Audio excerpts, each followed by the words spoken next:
What is good, Fundamism fam, and welcome to another edition of the Fundamism podcast. I'm your host, Paul J. Long, and as always, we are brought to you by our sponsors, Charlie Hustle. If you don't know, you better get educated.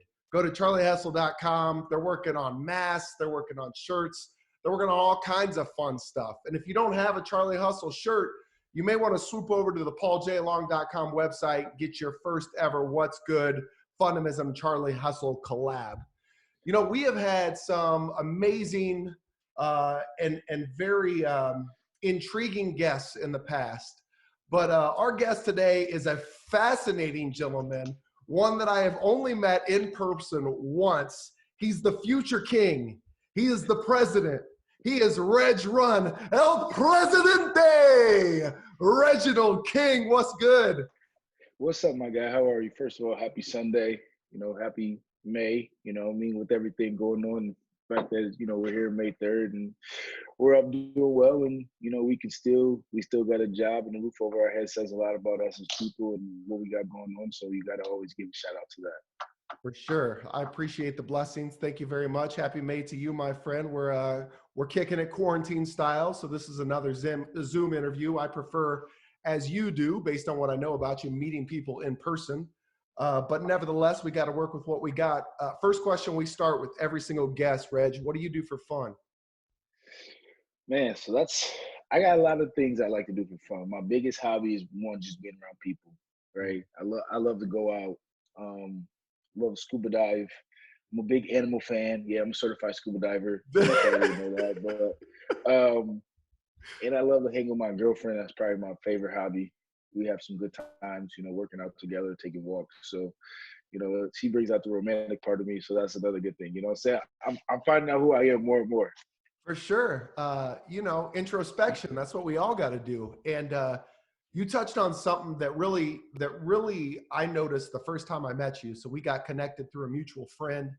And man, we started talking on the phone, and your energy and passion just it came through, right? I feel like every person that I talked to the day that we met at the Chiefs game, anybody who had anything to say about you said you were a super connector, said that you were the best friend one could possibly have, said that you were always looking out for other people and that you were just genuinely interested in people. So first of all, I admire that. I think that's something that really resonates with me and what intrigues me about you. Is that something that you've always had, or is that something that came to you innately or over time? Yeah, so I feel like I've always been this way. Growing up, I had great people in my life, and I still do. But a lot of my friends helped me kind of get to where I am, and their parents, and kind of seeing they knew I had nothing, and they still accepted me and brought me into their family. So it gave me a confidence about myself. And it made me want to give back to people. I'm always curious, how people are feeling, what they're going through. How can I help? And I just like being around people. Good energy. You bring good energy, people give it back to you. So I try to give that off as much as possible.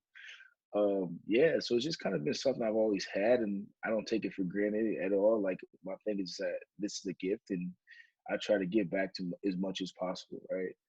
And you do, man. I know I had a blast that day. I didn't know who I was looking for. I just knew based on the IG content that this dude's style was absolutely fire. So I just started looking for the leopard prints and the sunglasses and the Gucci shoes. I don't know. Yeah, I actually, so funny. All my friends in our crew, they could say I'm the worst dressed, right? What? They never give me props. So I take it to heart. Like, all right, you know what? Sunday, this is my game day. I gotta have the best fit on this bus to the game, in the game, right? So I always say, take pride in that, and I have fun with it. My girlfriend hates on my outfits too. She tells me I'm colorblind and things like that. But what I try to explain to people who dress about fashion is whatever you want it to be, right? How you wear it and the confidence you wear it is all you need to make a statement. And so things I wear, I put on with confidence. And sometimes it's a stretch, right? But I love coats, right? Because I always think, I told my mom this since I was, 14 years old, that coat swag is the most important swag you need to have because the coat makes the outfit. Everything under that is just icing on the cake, you know? So I take that to heart, right? I go out and I take a week to find a new coat, right? So I can have a coat on, different coat on Sunday because it means that much. So I like to come with good energy. And I know that's going to put a smile on people's faces on that bus. So like they look forward to that, right? We have a good time. And I know that I take pride in that. So it's like, hey, I'm gonna come here wearing some that may be some bullshit to y'all, but I like it. But I know we're gonna have fun with it, and it's gonna be a day we remember win and loss. Like we're gonna have something to laugh about, and That's what what I'm it's trying to all bring to about, the man. table. Fundamism is all about the fundamentals of a fun and optimistic lifestyle. And so I like you. I like to. I don't have the type of swag, and you know, I have about 10% of the confidence of El Presidente. But you know, I do my thing, and ultimately, when I go out and I do live, you know, keynotes or whatever it may be, people always comment on a bow tie or like the color scheme or some fire socks or whatever. And what I found is whether they love it or hate it, it always creates conversation. It's always something that makes people feel comfortable, at least engaging. And I feel like if that's the one thing that we could give folks, then I'm about that life. I'll wear that badge proudly. I will say it's fascinating to me to hear you say that your crew thinks that you're not a great dresser. Because man, I'm telling you, that's what I know you as. I go into your IG, I see the fire content. Now, I don't know if you rock the house slippers, the Uggs like I do, but Yeah, you know, it's party down below. you always gotta listen. The sneakers are important too. I'm a big sneaker guy. Shout out to Harry and my boy Travis. They got me in the shoes big time. But um, I always feel like you gotta have levels to it, right? And each week I want to climb to a new level. And with myself, I feel like I'm at the top of the game right now. You Right, know? for sure. Well, I want to talk about that, but before we do, you know, you had set an expectation that we were going to have a second guest on here today, which was going to be the first ever in Fundamism podcast history. Three people, and obviously somebody got a little shy, but it was your girl Sarah. So I'm just curious, man. I know if Sarah was here and I asked her what was the thing that attracted her to you most, she'd have to say your calves, right? You know what? She could actually answer that question. So we'll get Sarah over here in a second to answer that. But I think she said that definitely for sure, 100%. This dude has the biggest, most defined calves that I have ever seen in my whole entire life. I met him first off. I was like, "Damn, how'd you get those things in those jeans?" Oh man, it's tough to find jeans, no joke. So like when I find a good pair of jeans, I gotta hold on to them. It's tough though, because my waist is a 36, but they don't fit my legs, so you gotta get real big. It's sometimes custom made a little bit, so you gotta work with what you can. But I've maintained it, I managed it, and it's working all right. For sure. So, Reg, you're an individual. We talked a little bit about you believe in the power of connection, showing a genuine interest in others. Whatever you throw out into the world will come back to you tenfold, especially if you don't expect it to.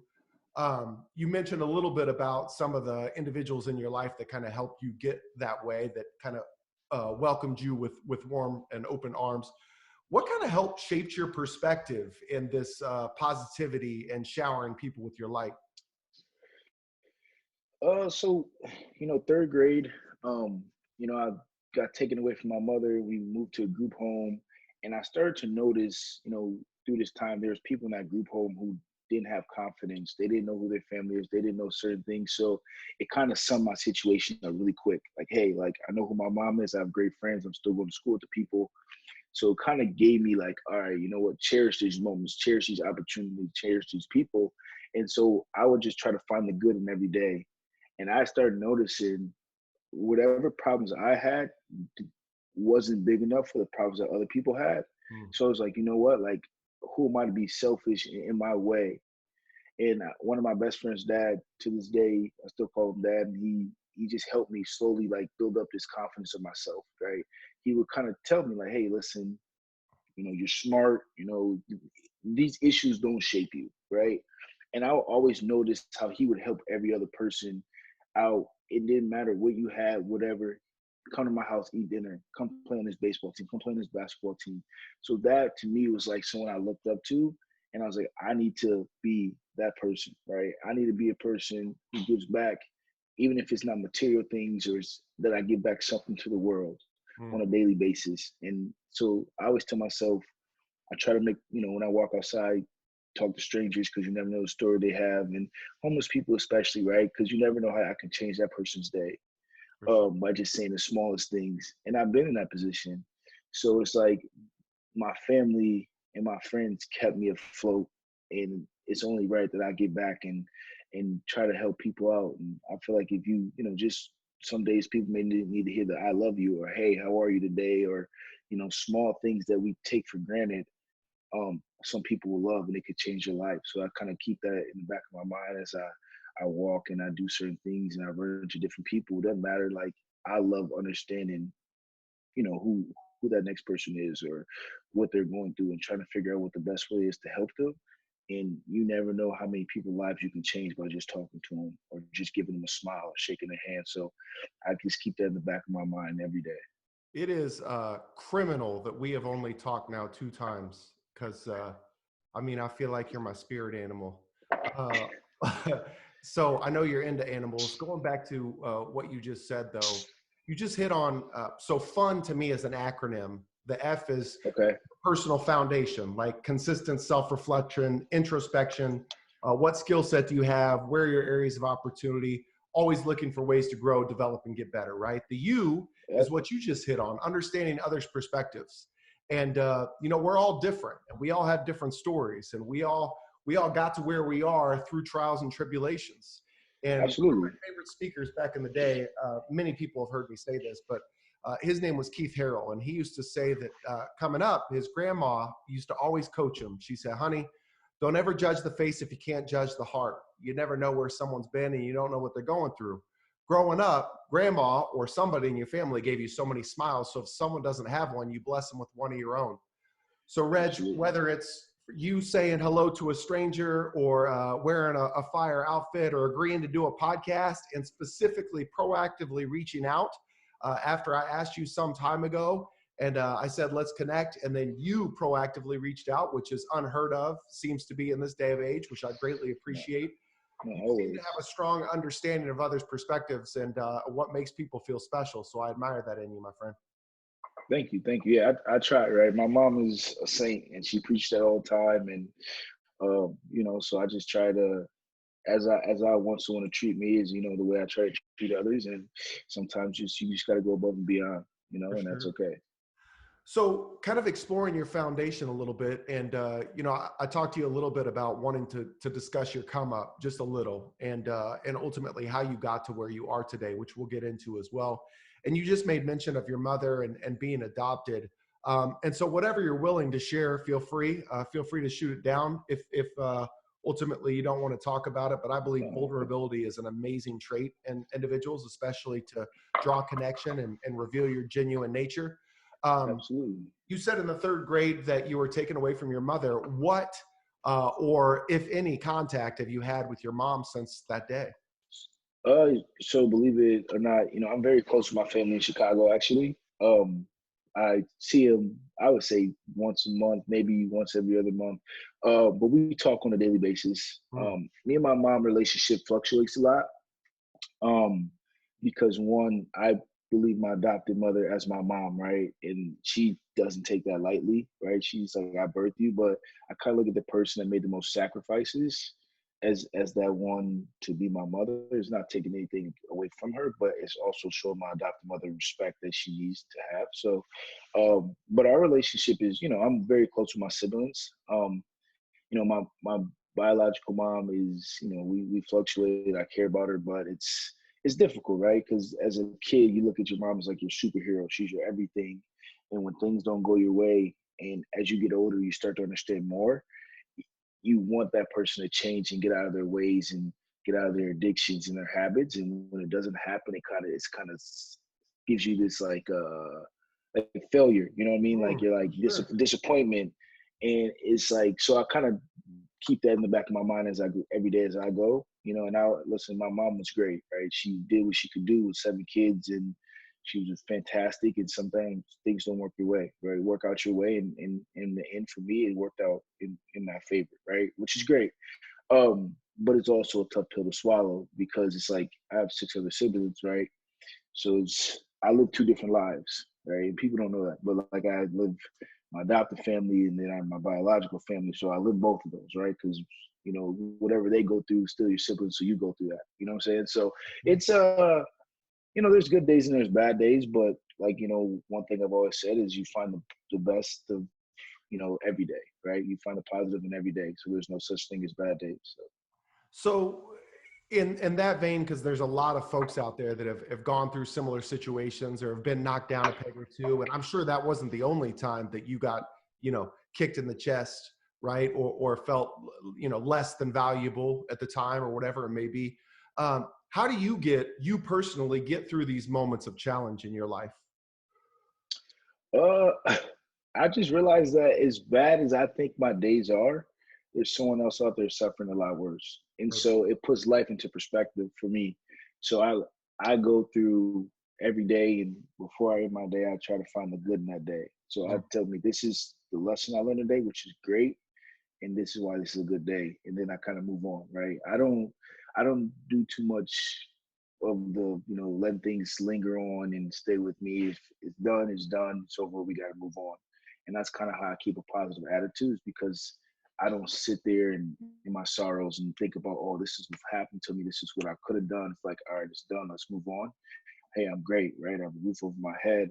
I can pay my bills. I can do these things. Life is great, right?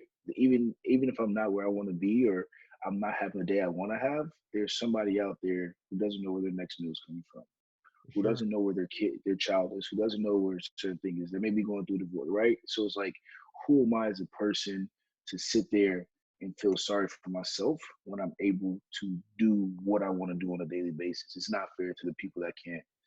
So that's kind of how I move on with those days and find the good in them. And listen, life lessons at a young age taught me so much. And even being adopted at age 14, it gave me such a confidence, because it's like me as a kid living in a group home, and then I meet this kid and I play basketball with him. Then his family adopts me 3 years later.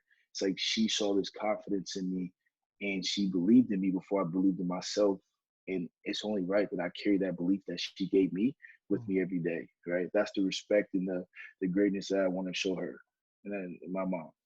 Dropping knowledge bombs out here, man. I mean, everything that you just talked about is the premise behind fundamism, the fundamentals of an optimistic lifestyle. Like, we're all going to go through a bad day. And like you said, somebody is always going through it worse. And for the most part, there's a lot of folks that are handling their stuff a lot better than we are too. But Absolutely. that's the premise of fundamism, and gravitating towards the things that lift you up. So you're having a bad day, or you're going through the struggle, or it's not working the way that you want it to. You go for a walk with Sarah, or you put on an amazing shirt featuring Kobe and Gigi, right? Or Yeah, you you got to. you connect with somebody that is going to make you smile. And these things offer us these brain pattern interrupts to be able to focus more on the stuff that lifts us up as opposed to the stuff that doesn't. So I feel like people are not defined by what they do. And that's why it's like one of my least favorite questions to ask. You and I have had several conversations and even been talking for 20 plus minutes now. I still don't know what the hell you do, man. So you mentioned getting to do the things that you want to do. What do you want to do? What are you into right now? So, well, right now I'm actually going through a huge learning curve in life, which is great, right? So, for those who don't know, I work at a venture capital fund, right? It's called Swift Start Ventures. We're based out of New York City and Austin, Texas. I live in Austin, Texas, but I like to move around a lot. Right now, currently in Orlando, Florida, going on week 8. Who's counting? But it's given me, so here I am, a kid who's live lives in the sports world, loves sports, and I worked in the sports world for a long time, and it was just never a challenge, right? It was always kind of easy for me, so it didn't allow me to kind of live up to the ability that I wanted to live up to, and so I had to find something that was going to give me a challenge, right? So, long story short, I meet this guy in New York City just randomly at lunch, we keep connected and we, stay in touch. And my brother's getting married and I have a free day. So I drive down to Austin. I walk into his office. We meet for about an hour and he looks at me and he goes, I want to offer you a job. Just like that. And I was like, bro, I don't even know what you do. Right. But it was an opportunity for me that I was like, you know what? Like, this is going to be a challenge. This is going to be something that's going to take days, months, years to learn and be great at. But I've always wanted a challenge in life that like I knew that would kind of keep me going, right? Like this is one of them, which is good for me. So right now I'm in a huge learning period where I'm actually like when I say do what I want, like this is giving me the opportunity to network with who I want to, go to certain events and kind of be uncomfortable, which is okay with me because I'm never uncomfortable, right? Like I can walk in a room and feel like everyone's my best friend there. And I still feel like that, in these businesses, but it's kind of like you gotta learn more to stay in the room, right? And that's where I am right now. And it's been great for me. It's definitely a challenge though. Like there's days where I'm like, man, like, is this for me? But there's also the other side of me. It's like, hey, like, this is the challenge you asked for. This is gonna make you who you are in the next 5 years.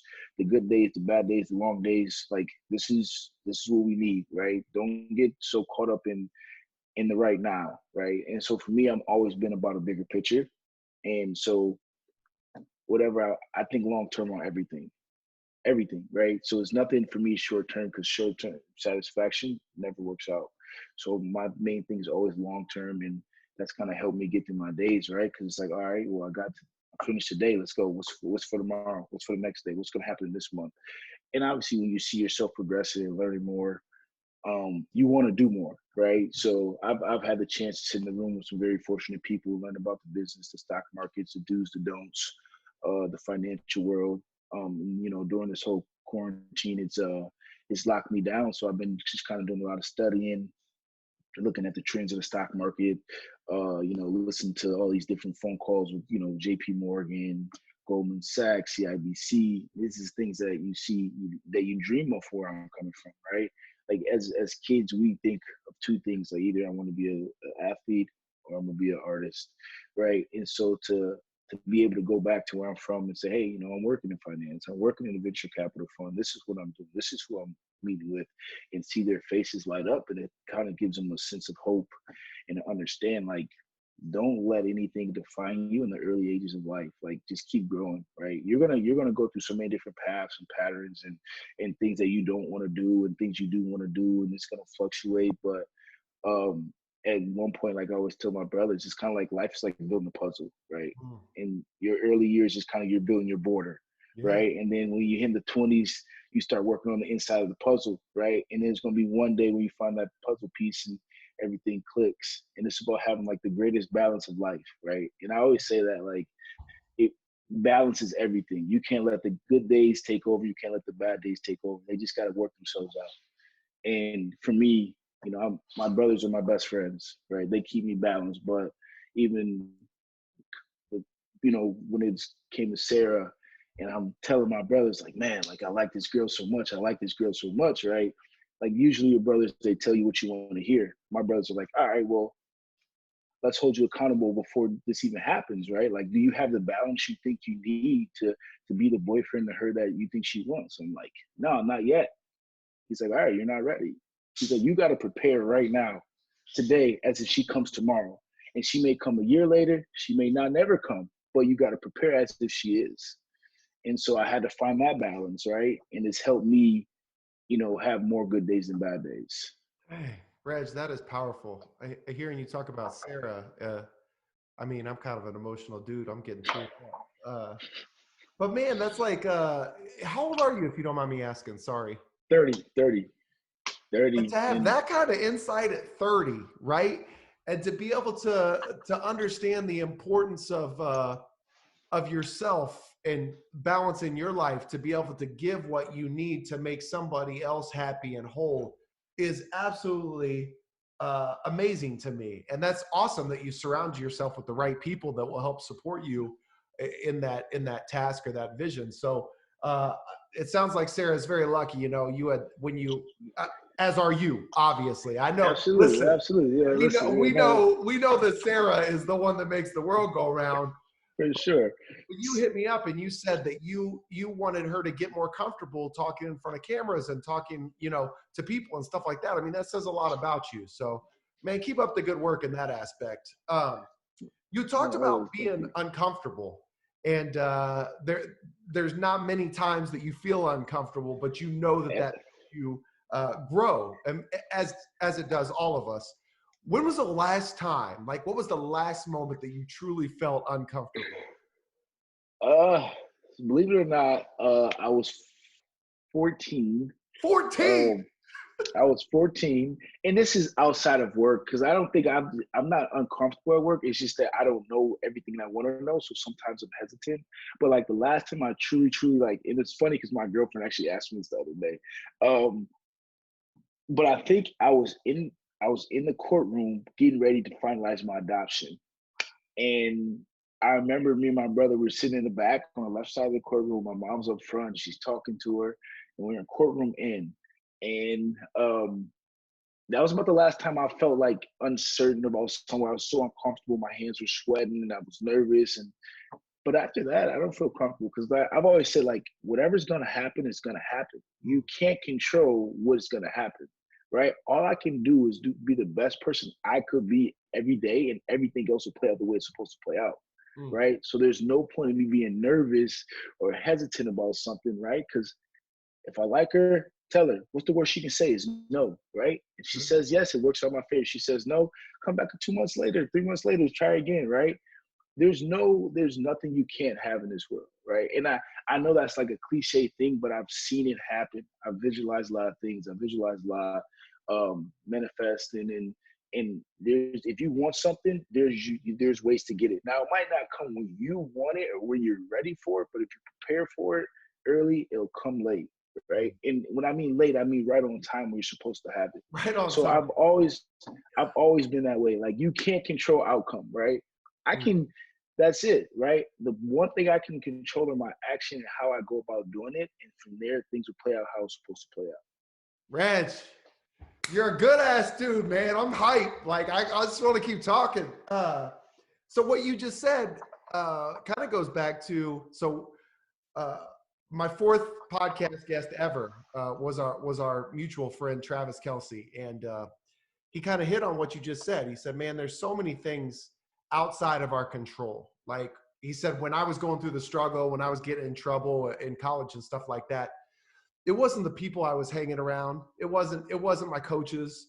It wasn't my family. It wasn't the stuff I was getting into. It was me. And he said, there's only one thing that is all powerful, and it's you when you decide to make a decision. So he said, own it. And so, I took that to heart, because I think that there's so many in this world, including myself, from time to time, stuff happens to you and you're like, you start to point fingers, right? You're like, why? Like, I don't understand why this is happening to me. And ultimately you realize that it's not happening to you. It's happening for you. It's happening as an opportunity for you to grow and get better and to manifest, like you said, the things that you truly want in this world. So goodness gracious, man, you are spitting facts out here, and you are manifesting the things that you want.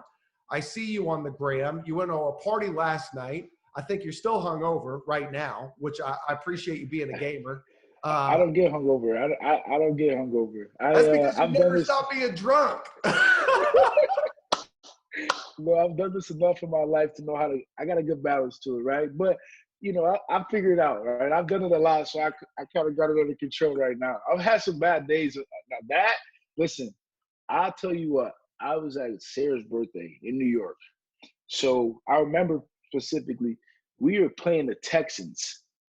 So I knew I had to get to Kansas City, so I had to take a 6 a.m. flight from LaGuardia, get into Atlanta at 8, get to Kansas City at 9:30, 10 o'clock, go straight to the arena.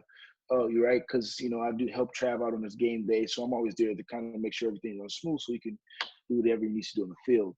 So I get on this first flight from LaGuardia connecting to Atlanta, and I leave. So I left Sarah's birthday party at 4 a.m. I go straight from her party to the airport. I'm like, I got this down pat. I do this, right? I'm Reggie. I'm the president. I got this. So I get on the plane, and the first thought in my mind is like, I got to throw up. I got to fucking throw up. So I'm like, all right, you know what? I'm gonna wait till this plane gets to 10,000 feet, and then I gotta run to this bathroom. I was like, but I gotta go now.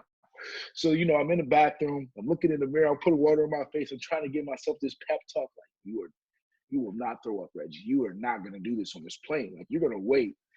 And I just vomit everywhere in this bathroom, right? And so, you got a certain amount of paper towels in this bathroom. So I take the whole stack. I just wet them. I'm wiping down this bathroom 25 minutes. Stewardess knocks on the door saying, "Are you okay in there?" I'm like, "Yeah, this is my first time flying. I'll be right out." I got to throw up on my pants, my shoes. Mind you, I have a 20-minute connection in Atlanta. So there's nothing for me to do. My bag is checked, everything. So I'm flying like I'm through, right? But it's like I gotta make it to this game, right? Like this is my best friend playing. Like this is a holiday for us on Sunday. There's nothing gonna stop me. And I made it, and I get off the plane. I get my bag. I run to the bathroom. I take like a quick shower, like bird bath down there, and I get onto the game. Right, first thing I do, I get there. They're like, "Hey, we gotta take a shot. Let's go." Wow. I'm rejuvenated. But Gee, yeah. man, I can't imagine. You threw them clothes away. Nah. He said, "No." Nah, that was an expensive clothes. I'm gonna tell you, like, they just had to, I want to see. Hey, I'm trying to see, working in finance, what your fashion budget is actually, for real. But hey, so I know we've mentioned Travis around the bush a couple times, and I made it a point. Again, you've made a name for yourself, bro, and like I really admire what you're doing in the space and stuff like that. I believe that the people that you hang around, whoever you choose that to be in your circle, could help boost you up or tear you down. And I'm sure you've heard that you become the average of the 7 people closest to you. And Yep. Trav has always been this guy that I admired because he lives life so childlike. Like he's just Yep. he genuinely enjoys everything. And I'll tell you, like, no matter how big he gets, whenever I talk to him, I feel like I'm the only dude in the room. And that's amazing. He's got that skill like you do. So how did you guys connect? So first time I ever met him, actually, we were playing against each other in AAU. He was playing on NEO Ballers. I was playing on a team called TNBA, and he threw me the ball. He was out of the bounds, taking the ball out. He threw me the ball to the wrong team, and I scored a layup over him, and I'm just talking in his face. So I guess like his team kind of like took him out after that, so he wanted to switch AAU teams. So he actually came to play for our AAU team. And so my mom, she's an angel. She has this policy. So she has an open door policy to whatever friends we have, whatever issues you have going on at home. If you need a place to stay, my doors are open. You don't have to tell me anything. You can just walk in this house and stay here. So I would come home from school, and Travis would be in my driveway playing basketball, like in the kitchen, like eating the food. I'm like, who the hell is this kid, right? Like, but I realized we were so similar in this childlike thing that we had. We were just 2 kids that had fun. Mm. And the one thing I admire the most about him is that he'll never call you out in front of people, but if he has an issue with you, he'll pull you to the side and he'll talk to you man to man. And some of my toughest times in life, I've called him and he's given me the best advice. And he never sugarcoats anything. And listen, we have great times, right? We party harder than any rock and roll band you probably ever in this world, I can honestly say. But more than anything, our relationship never changes. He is the same person, and our relationship is the same since we were 14. And anybody I bring around, he respects because he knows, hey, that's my brother. So everybody cares about, and it's vice versa, right? Like he's like, hey, Reg, like I got these guys coming to the suite today. I need you to make sure they're good, right? And he knows that, hey, I don't got anything to worry about. I can go out and play because I know he's gonna take care of everything. So we have such a good relationship, and we talk, every week, sometimes 4 or 5 times in a week, and like that child like person that he is never changed, right? Like there's times where I want to fight him because I'll be sleeping, he'll throw a bucket of ice on me, or he'll, he wants to do all this, silly string and all that, but it's like, this is who we've always been. So like, even though I get mad and it's also realize, okay, he is 6'6", 250 pounds. So make a decision here. You gonna do it or not? Probably not, but I could try. Like, but he's great, man. And it's you just proud of him because when you understand what he went through, and I always tell people he's probably the best athlete, all around athlete you'll ever see, Mm, ever.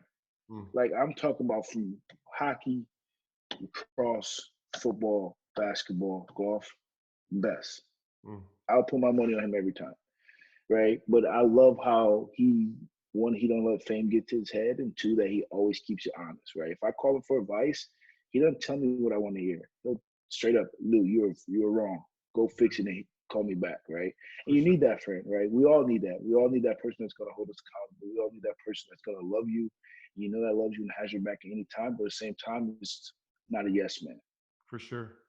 Yeah, so that actually broaches a subject that I'm really curious about living your life. And so, we could talk about Travis, obviously. One thing that I admire about him is the question that I want to ask you is, when you get to a certain level of exposure, right? Be it, as a venture capitalist or a football player or a musician or a speaker or whatever it may be, all of a sudden, there's more eyes on you. And so as a result, people want to connect with you or they want to ask you for things and so one thing that I will forever be grateful for with Travis is that, first of all, he connected you and I mean, you wouldn't be on this podcast if it wasn't for that. Yeah, yeah. Kudos to And that. real talk, Reg, I mean, if you'll have me, I totally see you as a dude in my life that I'm going to hit up now. But nevertheless, As you should. I would love that. thanks, man. But he never knew what my motive was. But you know what? Like, he was still genuine and still cared and could tell that ultimately, through time, that I wasn't out to get him. I wasn't out to use him. I would tell him whenever we talk, he would always bring up football, like in these situations that we talk. And mind you, we don't talk often. I mean, it's been like 5 times, 7 times, right? Yeah. But he would always say something about football. I'm trying to get better. And I would tell him every time, Travis, I don't give a damn about football. I care about you as a person, right? Like, I care Yeah. about you and what you're going through, and you're the same way. And so my question to you is, how you grow in your growth. How do you kind of, I don't want to say protect yourself, but go into relationships eyes wide open, knowing that there are people here that aren't really wanting to connect with you. They're just wanting to get a piece of what you got. Yeah, no, that's first of all, great question. Second of all, believe it or not, Travis very good at telling what people motives are. Like we've had some conversations, like we'll have a person come, he'll come up to me and say, "Hey man, like I got this guy gives me bad energy, like we gotta get him out of here," right? Mm, And he's very good at that. He's very, very good. It's even like we've, a couple of our buddies are bringing, the new girlfriend around, like, you know what, guys, it's not really it, right? And that was actually him and Harry and Ross and Kumar is part of our crew. They were the kind of person that kind of gave me the head nod when they met Sarah, like, hey, like you done, like that's it don't get no better than that, right? right, So for sure. that was a confidence you always need in one. But I give everybody a chance. I don't judge any person, right? Because like I said, everyone kind of has something they're battling or what they're going through, and so I'll give every person a chance, right? It doesn't matter where you have, who you are, what you can do. Like if you're a genuine person, it's gonna show, right? It's you can't hide it, and you kind of realize people motives very soon, right? And you bring them around the crew, and you kind of we have such a tight knit crew that we know, right? So guys start talking right away, and hey, we're not feeling this, we're not feeling that, and when you get that, you take their opinion. You say, okay, listen, this guy has to go, right? So we have a very close knit family, and but we give everybody a chance, right? Until you do something that gives us reason not to give you a chance, right? No one's like we have our close knit guys, but we also understand that listen, there's people that's gonna come in, people that's gonna leave, and but at the end of the day, like if we give them a chance and and they're here for the right reasons, it'll show over time, right? So, and Right. it's about just not judging people either, right? Because people aren't gonna have as much as we have or aren't as fortunate as us, but some they may be able to bring a different perspective to the group or things like that. So we've always been very open minded about who we, hey, come here, come to the game, come hang out, come do this, come party, whatever it is, right? Like, let's get to know this person. And after a few weeks, he was like, all right, either he's cool or probably not. He's not gonna make the cut, right? But it's it's about giving people a chance and having that experience and that different opportunity, right? Man, you are an individual that truly lives based on the small experiences that I've had. As you talk and as you speak, I mean, energy is real. I don't know what those of you listening believe, but I know that there is no stronger feeling in this world to me than energy. You could feel good energy, you could feel bad energy, you could manifest the things that you want. Whatever you want to see in this world, you'll see it. So, for example, if you heard Reg's voice today, or you've seen me talk, or heard the podcast, and you said to yourself, "Who's this dude with the bow tie?" or "Why is he always so loud? What's with the what's good?" or whatever, and that's what you're hypersensitive to, and you see all the things that you don't like, then that's all that's going to be revealed to you. But if you go into with an open mind, and you go into a situation with what you may glean from a relationship, or what you may learn from somebody, then maybe, just maybe, you'll be surprised at what you find out. So, Reg, as I try to be respectful of your time, because I know Sarah, she's wanting some fun with Reg's run. See how I did that? Tell me about, so you had mentioned partying like a rock star or a rock band. You have been fortunate. You mentioned that as well. What is one of the most crazy experiences that you've ever found yourself in as a result of your life? Uh, whew, man, that's a tough question. I'd probably say Chicago, probably 2014, 15. We were in Chicago, me, Trav, a couple people, and we go to Future Drake. And we leave the Future Drake concert, we go to his private party, and we're me, Travis, and Ross, a couple other guys. We're sitting down hanging out with Drake, and we're just sitting there, and like it's open bar, right? So we go up there, we're beyond drunk, and we go up there, and uh, we try to pay for 42 shots, like like. And Drake comes over and he's like, listen, like, y'all good. This is open bar. Like, help yourself. So we had a friend who, was playing with the Bucks at this time, and they realized it was Trav's birthday. And so Future comes in, he starts performing. And my boy goes to the bathroom and he smokes a cigarette, and a fire alarm goes off. And so they have to shut down the whole private party. But it was like, it was amazing, dog. And like, so we're looking like, what the hell is going on? And he comes running out. He's like, bro, I set off the fire alarm. And so me and Trav just started laughing. We're like, all right, we got to go. Right, it's like 3:34 in the morning, like, Chicago, October, bye week. Like, it was amazing. Yes, that is an amazing story. There's so many things that have happened to you in life. When I ask that question, I know it's very broad, but typically the most memorable one will always come to your mind first. For sure. Man, that was meant to be, because that was magnificent. Last question before we start to wrap up and turn it to you for any last words of wisdom. You got the opportunity to experience Chiefs Super Bowl win for the first time in years and years and years. What was that experience like for you? It was emotional because you see the work that he put in, all the surgeries, like the year before, him and I we're in Green Bay. He's going through his foot surgery. I'm sitting in the hospital with him. All day I fly in because he's like, they need someone to take him back, and we're just sitting there talking. But he literally spoke about it. And I'll tell you one cool story. This is my favorite story of all time. We were in Brooklyn. This was NBA All-Star Weekend. One of our best friends in the dunk contest, Mason Plumlee. And so we go, we're there. And so I remember we go to Marquee, and 50 Cent's on stage performing. And he goes, shout out to the best tight end in the NFL. And Gronk gets on stage. And Travis in there. But this is not when he's second year. And he looks at me, he goes, 2 years I'll be the best tight end in the NFL. So I'm like, all right, I'm cool with that, right? So we leave there at 4 a.m. So we go back to the hotel, we sleep. He wakes me up at 7 a.m. He's like, let's go. We got to go work out, bro. Did you see how they treated Gronk last night?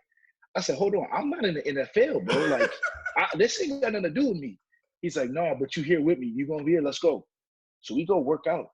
And he starts waking up every day. And we're out 3 or 4 in the morning every night. And he wakes up every day. And he starts working out every day. And I remember the 2 years later, it came out. And he was like top 3, top 4. Then the year after, he was number 1. And he texted me, he said, I told you. And it was just like, it's like, I always believed in you, right? Like I knew that, right? But it's a different story when you say it and then you do it, Yeah. right? And to me, that was the coolest thing ever, right? But so when you get to see him win a Super Bowl, and you see that grind that he goes through, and you see that emotion that he plays with, and you see the physical therapy that he goes through Monday through Saturday, every day you're at his house and he has his trainer there and he's stretching, he's going through all this, like you saw what was put into the Super Bowl. So it's not just a Super Bowl win, like this has been his life, right? And to cap it off like that, and know that, hey, I still got a few more in me, right? But I'm still just getting started. But I'm that same kid that told you I was gonna be here, right? And I did it. Like it meant everything. So it was cool. It was amazing.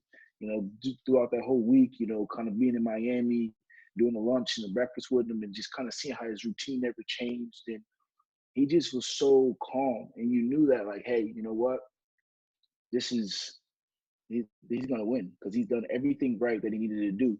I'll tell you the thing that we probably focused on the most before Saturday was what shoes he was gonna wear with his outfit. Right? Like that was it. Like I'm going to different stores trying to help him. Right? I'm like, bro, you should be worried about the game. He's like, oh, we're good, just another game.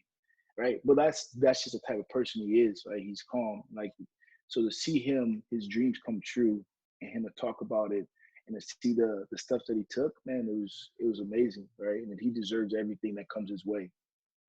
Well, as do you, my friend. I mean, I hope that what you take from our experience today is that, like I didn't want to even talk about Travis today because No, I of want to talk course. about you, right?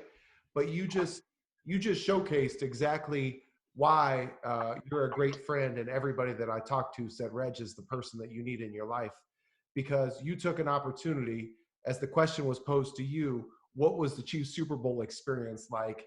And you immediately said how amazing it was to watch Travis and the come up and all the shit that he's gone through.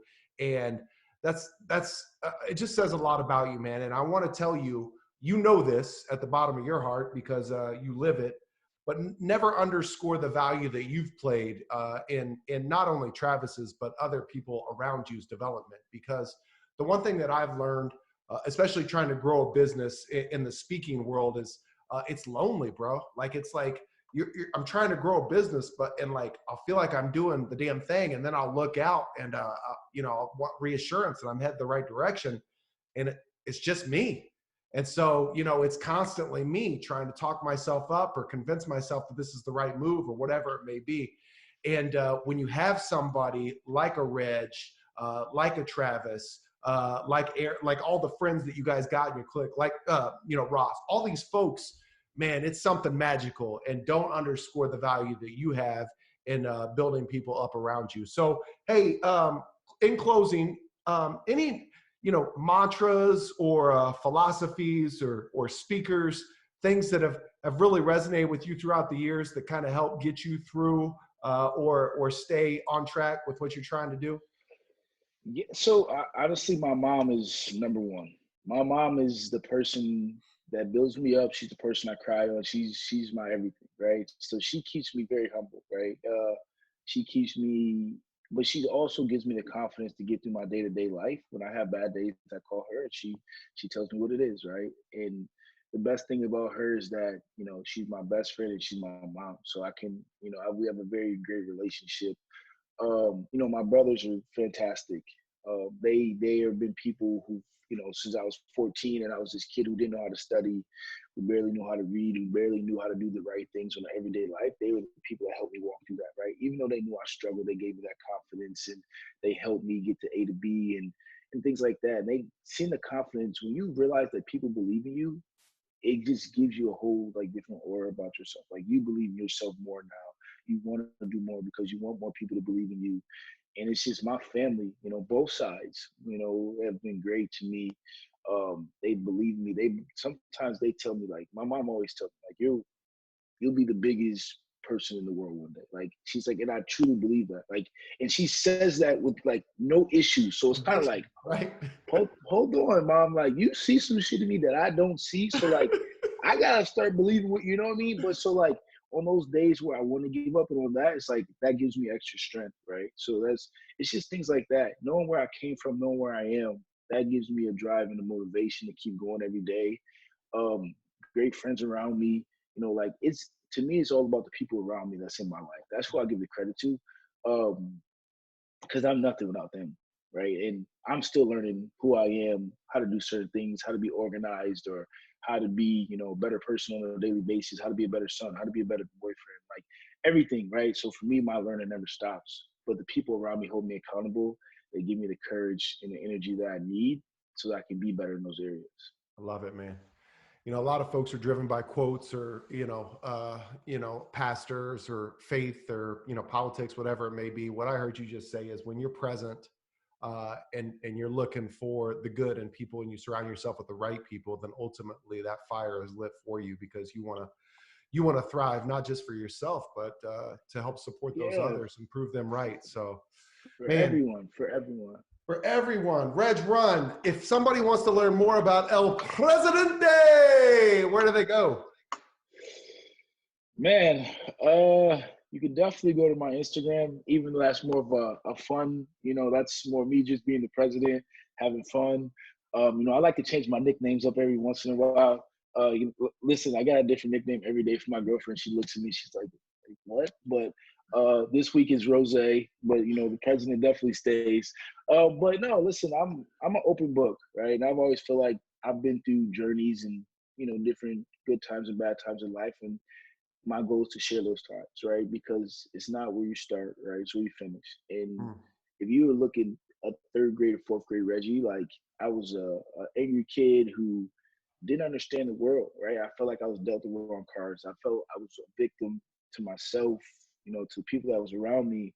But people took my situation and helped me understand it, which gave me like this, like, okay, I can do this, right? It gave me a belief, right? Like, these people who have everything and they believe a kid who has nothing, right? They don't even have to speak to me. There's nothing here connecting us, but they want to help me. They want to, help me grow and be a better person, be a better student. Like, it just gave me a confidence, and it's never left me, right? And one of my best friends, like a big brother named Austin Brown, he's another person who I reach out to a lot on a daily basis, and he's known me since I was 7 years old. And he's a person that just, whenever I have, off days, he pushes me to have, on days, right? By the smallest things. And, and those things you appreciate because, time is something we can never get back. My mom preached that a lot. So she always says, use your time wisely. And so when I'm very fortunate that I can pick up the phone and call these people and get 15, 20 minutes of their time.